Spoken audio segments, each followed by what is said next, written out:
많은 사람들이 그 갈망을 채우는 것이 건강이나 아니면 물질이나 명예, 권력 같은 것으로 그걸 채울 수 있다고 오해를 합니다. 그래서 그걸 목적으로 해서 막 달려가죠. 근데 그것이 오히려 더 큰 우리에게 짐이 될 수 있고 짓누르는 무거운 힘든 일이 될 수 있습니다. 그게 해결책이 아니라는 말씀입니다. 왜 그런가 하면 우리가 느끼는 그 갈망은 일시적인 것이 아니고 영원함에 대한 갈망이기 때문에 그렇습니다. 영원함에 대한 갈망은 일시적인 것, 물리적인 것, 물질적인 것으로는 절대로 채울 수가 없습니다. 우리가 원하는 것이 무엇인지 다시 한번 생각해 보십시오. 부족함이 없는 것, 두려워하지 않는 것, 평안한 쉼을 누리는 것. 여호와는 나의 목자시니 내게 부족함이 없으리로다. 내가 어떤 물질이나 돈이나 성공이나 그런 걸로 내가 부족함이 채워지는 것이 아니고 다윗은 뭐라고 얘기를 합니까? 여호와가 나의 목자가 될 때 나에게 부족함이 없습니다. 이렇게 고백을 합니다. 그가 나를 푸른 풀밭에 누이시며 쉴 만한 물가로 인도하시는도다. 내 영혼을 소생시키시고 자기 이름을 위하여 의의 길로 인도하시는도다. 내가 사망의 음침한 골짜기를 다닐지라도 해를 두려워하지 않는 것은 주께서 나와 함께 하십니다. 그의 지팡이와 막대기가 나를 안위하시나이다. 다윗이 이렇게 고백을 합니다. 하나님만이 나를 부족함이 없게 하시고 하나님만이 나에게 쉼을 주시고 하나님만이 나에게 두려움이 아닌 평안을 주십니다. 이렇게 지금 고백하고 있는 겁니다. 하나님만이 나를 소생시켜 주십니다. 우리가 다 인생의 무거운 짐을 가지고 갑니다. 그런데 그 궁극적인 목적은 여러분의 그 어깨에 눌리고 있는 짐을 내려놓는 거지요. 어떻게 내려놓을까요? 편안한 쉼을 누리는데 그 편안한 쉼을 누리는 것을 안식이라고 합니다.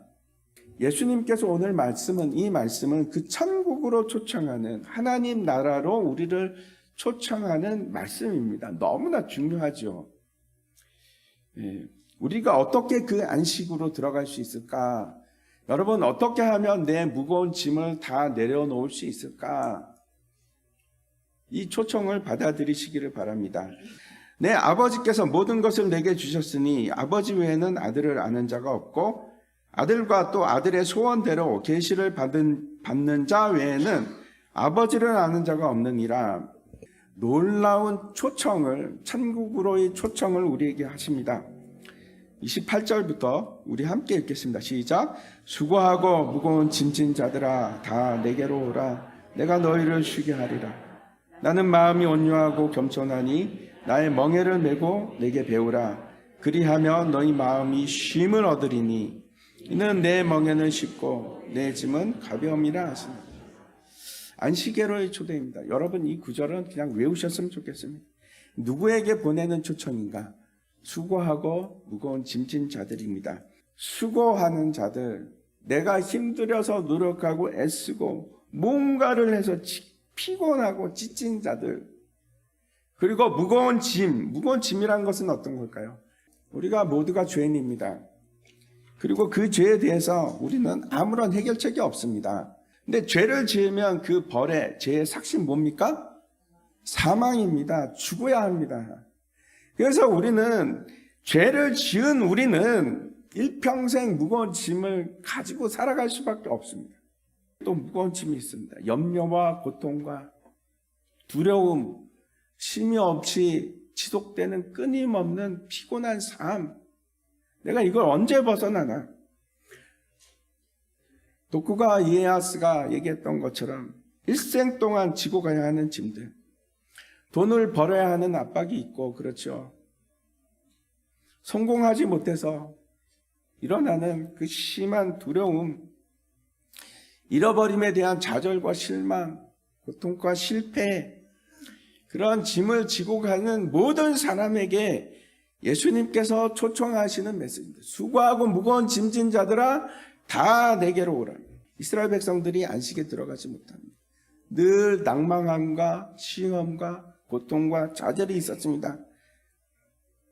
그 당시 이스라엘 백성들에게 있어서 광야에서 이스라엘 백성들에게 안식이라는 것은 어떤 건가 하면 젖과 꿀이 흐르는 가나안 땅으로 들어가는 거였습니다. 근데 그 여호수아가 이스라엘 백성들을 데리고 젖과 꿀이 흐르는 가나안 땅으로 들어갑니다. 그래서 안식을 성취했을까요? 성취하게 됩니까? 그렇지 않습니다. 히브리서 4장 8절에 보면 이렇게 말씀합니다. 만일 여호수아가 그들에게 안식을 주었더라면 그 후에 다른 날을 말씀하지 아니하셨으리라. 그런즉 안식할 때가 하나님의 백성에게 남아있도다. 이미 그의 안식에 들어간 자는 하나님이 자기의 일을 쉬심과 같이 자기의 일을 쉬느니라. 안식에 들어가기를 힘쓰시기를 바랍니다. 안식이라는 것은 어떤 것인가 하면 여러분 일을 하지 않는 겁니다. 그리고 부족함이 아니라 풍족함을 누리고 두려워하는 것이 아니고 염려하지 않고 걱정 없이 평안을 누리는 것. 어떤 자들이 안식에 들어갈 수 있을까요? 다시 우리가 말씀을 통해서 확인했으면 좋겠습니다. 첫 번째는 어린아이와 같이 겸손한 자들입니다. 겸손함이라는 것은 어떤 자인가? 하나님의 은혜가 필요한 자. 내가 하나님의 은혜가 아니면 단 한 발자국도 갈 수 없습니다. 천국은 누구에게 주어지는가 하면 절대적으로 무능한 자에게 주어집니다. 은혜 없이는 살아갈 수 없는 낮아지고 낮아진 사람. 두 번째는 그래서 아들의 택하심을 받고 계시를 받은 자, 즉 하나님 나라가 이해되기 시작하는 겁니다. 하나님의 택하심을 받은 자들, 예수님께서 그들에게 나타내 보여주시는 겁니다. 하나님 나라를 볼 수 있다고 여기는 자는 하나님 나라가 임하지 않습니다. 내 힘으로 볼 수 있다고 슬기롭다고 여기는 자는 하나님 나라를 볼 수가 없습니다. 누구를 통해서만 보게 됩니까? 예수 그리스도. 그분이 우리에게 보여주시는 겁니다. 세 번째, 하나님의 택하심을 받은 자들은 그 다음에 어떤 일이 일어나기 시작하는가 하면 회개하는 마음이 일어나기 시작합니다. 나는 정말 죄인이라는 것을 깨달았을 때, 나에게는 아무런 소망이 없다는 것을 알았을 때, 그때 가슴을 치면서 애통하기 시작합니다. 주님 살려주시옵소서. 나에게는 아무런 소망이 없고 나에게는 아무런 희망이 없습니다. 주님 나를 도와주시옵소서. 네 번째, 그렇게 애통하는 자에게 뭐가 주어지기 시작하는가 하면 의가 주어지기 시작합니다. 예수 그리스도의 의입니다. 그 의는 우리가 믿음으로만 얻게 됩니다. 그가 나에게 생명의 법을 주셔서 나를 다시 사망의 법을 버리게 하시고, 그가 나에게 의를 주셔서, 하나님의 의를 주셔서 내 죄가 사라지게 하시고, 그가 나의 무거운 짐을 내려놓게 하셔서 나에게 안식을 주고 평안을 주실 분이라는 확신을 가지고 그분께 나아가는 겁니다. 믿음. 이게 네 번째입니다. 근데 이 네 번째로 끝나는 것이 아니고 다섯 번째가 있습니다. 29절과 30절 말씀 보시기 바랍니다. 나는 마음이 온유하고 겸손하니 나의 멍에를 메고 내게 배우라. 그리하면 너희 마음이 쉼을 얻으리니 이는 내 멍에는 쉽고 내 짐은 가벼움이라 하시니라. 뭐라고 말씀하시는가 하면 예수님께서 나는 온유하고 겸손하니 나의 멍에를 메고 나를 배우라. 내게 배우라. 이렇게 말씀하십니다. 예수님께서 온유하고 겸손하다는 것은 어떤 뜻인가 하면 첫 번째는 예수님의 낮아지심입니다. 예수님께서는 하나님과 본체시나 그분이 하나님과 동등됨을 취할 것으로 여기지 아니하시고 오히려 자기를 비우고 종의 형체를, 사람의 형체를 입으십니다. 그리고 낮아지셔서 사람의 종이 되시고 가장 온유하신 분이 예수님이십니다. 두 번째는 이 온유하고 겸손하다는 것은 무슨 뜻인가 하면 그의 고난 당하심을 의미합니다. 하나님이 사람이 되셨을 뿐만 아니고 우리의 아픔을 친히 고난을 당하심으로 우리의 아픔을 아십니다. 그리고 우리의 필요를 아시고 우리를 섬기시는데 십자가에서 죽으심으로 그 일을 이루십니다. 그것이 온유하고 겸손한 일입니다. 그 예수님께서 뭐라고 하시는가 하면 나의 멍에를 메고 내게 배우라. 멍에는 어떤 것인가 하면 이제 이스라엘에 가면 우리하고 좀 틀리게 생겼죠. 저기는 이제 2마리 소가 끕니다. 근데 한 마리가 이제 이렇게 노련한 소가 있고 그건 이제 그 멍에를 함께 지금 잘 노련하지 않은 소가 같이 매는 겁니다. 그러면 어떻게 되는가 하면 그 노련한 소가 가는 방향으로 다시 말씀드려서 우리가 예수님의 멍에를 매게 되면 예수님이 행하시는 곳, 예수님이 인도하시는 곳으로 순종하고 따라가는 겁니다. 그래서 멍에를 맨다는 것은 어떤 의미인가 하면 순종입니다. 내 멍에는 쉽다는 것이 무슨 뜻인가 하면 가볍고 부드럽고 은혜롭고 안락하다 그런 의미입니다. 이 예수님의 멍에는 딱딱하고 힘들고 두려운 것이 아니고 안전하고 즐겁고 기쁨을 주는 멍에입니다. 매 보십시오. 진짜로 순종해 보십시오. 그게 힘들고 어려운 것인지 아니면 쉬운 것인지 어떤 것이 더 쉬운 것인지 한번 매 보시기 바랍니다. 그 멍에를 맬 때 다시 말씀드려서 내가 예수님의 말씀에 순종하고 살아가기 시작할 때 그때 예수님께서 나의 짐을 대신 지어주십니다. 그냥 가벼운 겁니다. 우리의 짐은 더 이상 무거운 짐이 아닙니다. 우리가 이 땅에서 기독교인으로 살아간다는 것은 예수님께서 주시는 저 천국을 경험하고 맛보면서 살아가는 겁니다. 여러분도 그럴 때가 있지 않습니까? 하나님께서 갑자기 여러분에게 임하실 때 그러면은 상황도 필요 없어지고 내 몸에 아픈 것도 상관이 없어지고 우리 가정에 무슨 문제가 있든지 아무런 문제가 안 되게 돼요.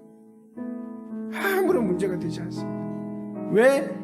예수님께서 그때 나에게 모든 나의 짐을 다 져주시고 우리에게 평강을 주시기 시작하니까 기쁨을 주시기 시작하고 안식을 주시니까 문제는 그거죠. 그게 오래 가지 않습니다. 우리가 연약해서 다시 마치 베드로가 물을 보고 두려워서 물속에 빠지는 것처럼 또 세상을 보고 두려워하고 또 겁먹고 염려하고 고통 가운데로 들어가고 예수님께서 우리에게 참된 안식이 무엇인지를 말씀하시고 예수님께서 그 참된 안식, 천국, 하나님 나라를 우리에게 주시기를 원하고 우리에게 지금 초청하고 있습니다.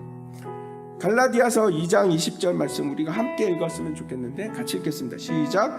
내가 그리스도와 함께 십자가에 못 박혔나니 그런즉 이제는 내가 사는 것이 아니요 오직 내 안에 그리스도께서 사시는 것이라.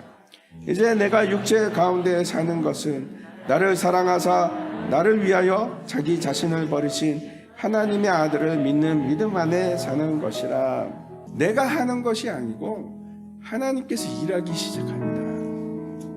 하나님께서 길을 여시기 시작하고 하나님께서 새로운 길을 만들어 주시고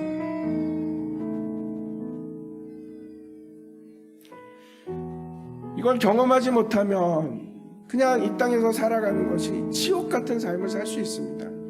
이게 언제 끝나나? 내 고통은 언제 끝나나? 아니요, 착각하시는 겁니다. 하나님께서는 그 자녀들에게 지금도 이 평강을 주시기를 원합니다.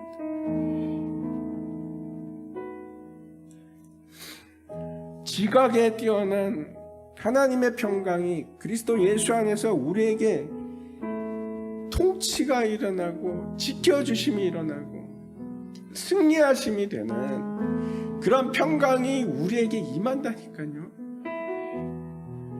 제가 이렇게 말씀드린다고 해서 제가 맨날 그렇게 사는 거 절대 아닙니다. 저도 무너지고 쓰러지고 여러분과 똑같습니다. 하지만 저는 확신합니다. 이게 길이고 진리인 걸 확신하고 또다시 이걸 하나님께서 저에게 주신다는 것도 알고 있습니다. 그렇게 하기 위해서, 이 천국에 들어가기 위해서 여러분 잊지 마십시오. 첫 번째, 여러분은 어린아이와 같이 되셔야 됩니다. 그리고 예수님께서 우리에게 문을 열어주셔야 됩니다. 선택된 자에게 눈을 열어주시고, 그러면 어떻게 됩니까? 하나님 앞에 무릎을 꿇고 자복하는 자들에게 천국이 열리기 시작하고,